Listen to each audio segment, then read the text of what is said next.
O que são essas defesas tributárias, né? Por que elas são tão importantes assim?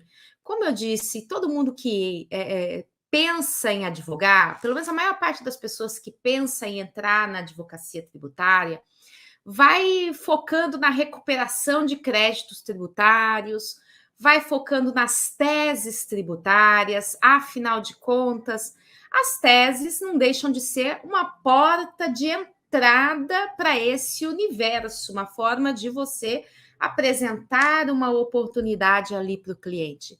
Só que nem só de teses tributárias vive o direito tributário. Né? Muito pelo contrário, nós temos as defesas tributárias como um nicho riquíssimo. Riquíssimo mesmo, muitas oportunidades.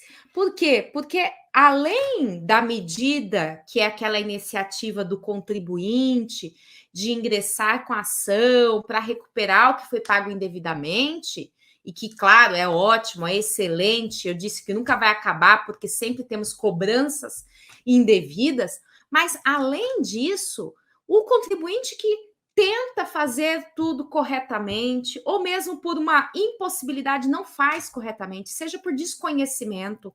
A nossa legislação, ela é altamente complexa, a nossa legislação, ela é altamente confusa, né? E tem até um meme que anda rodando por aí, que é mais ou menos assim, vem a Receita Federal ou qualquer fisco e fale, pague, né?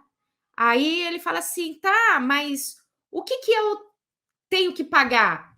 Calcule você quanto você tem que pagar, né? E aí ele fala, tá bom, vou calcular. Aí a Receita Federal vem e fala assim, mas tá errado, multa. Então, assim, é uma paródia, mas que eu não sei se é para rir, se é para chorar. Por quê? Hoje tem até essa questão que alguns chamam de doutrinadores, alguns professores, que falam até na privatização da gestão tributária.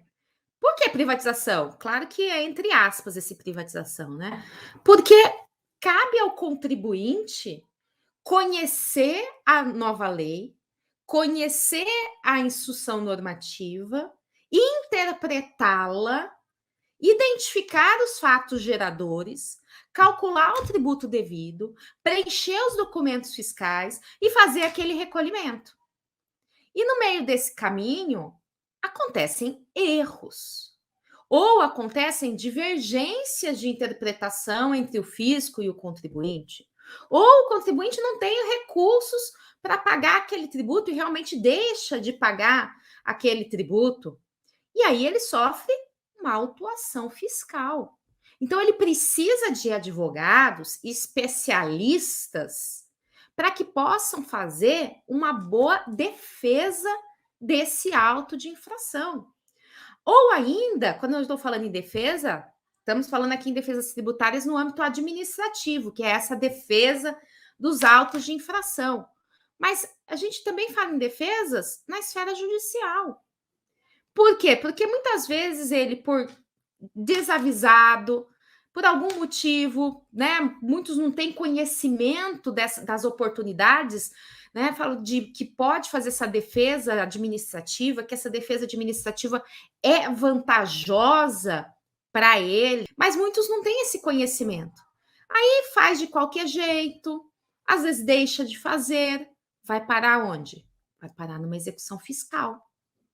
Né? Vai ser protestado, vai ter o débito inscrito em dívida ativa, vai ter execução fiscal. Em todas essas oportunidades, ele vai ser prejudicado.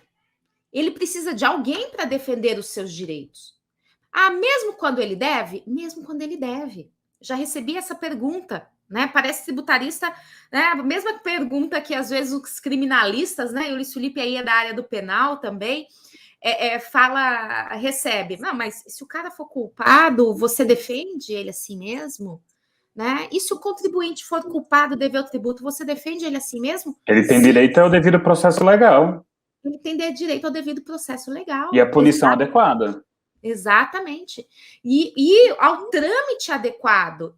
E no direito tributário, mais ainda do que no penal, A gente sabe que acontece o quê? Chega um momento que o governo quer arrecadar, ele lança novas transações tributárias, ele lança os novos programas de parcelamento, já está na mídia aqui. Hoje, por exemplo, a transação tributária, o parcelamento de uma transação tributária hoje tem um limite máximo para as empresas normais, pequeno porte tem mais, mas para as empresas normais de 84 meses. Estão pensando em ampliar para 120 meses. Então, assim, às vezes o sujeito deve tributo mesmo, mas ele não tem condições de pagar. E se ele não tiver uma boa defesa, nem que seja para além de verificar qual é o valor correto a pagar, evitar multas inconstitucionais, multas abusivas, né? Às vezes a multa que passa de 100%, multa calculada sobre o valor da operação, multas indevidas ou atualizações, correções monetárias. Já temos a entendimento do STF de que o Estado não pode utilizar uma atualização monetária maior do que da União, ou seja, o teto é Selic. Se eles exigirem 1% mais outra coisa que ultrapasse a Selic, isso é indevido, isso é inconstitucional. Então, a gente tem que pensar em todos esses vieses, né? E tem que pensar que o empresário, no final das contas, tem ali, tá fazendo uma atividade, vamos dizer, até arriscada, né? Porque ele investe ali, ele gera empregos, etc.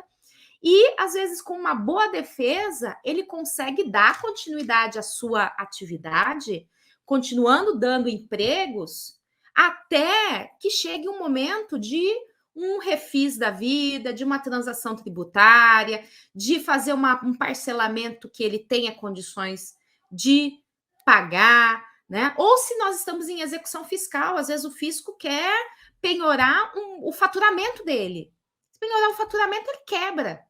Então, de repente, a gente dá alternativas. Vamos fazer o quê? Vamos utilizar uma fiança, vamos utilizar um seguro-garantia, vamos utilizar outros tipos de bens para dar em garantia, mas não faturamento, né? Demonstrando, e com isso você vai o quê? Gerando oportunidades para a empresa continuar ativa e criando condições para que ela, né, pague o que é correto, se ela tiver que pagar alguma coisa, defendendo aquilo que é indevido, né, e cria oportunidades para ela ter tempo de aderir àqueles programas de parcelamento que o próprio governo instaura. Então, é uma oportunidade também de auxiliar os contribuintes, de auxiliar as empresas a praticarem as atividades corretamente e pagarem os tributos somente na medida do que é devido.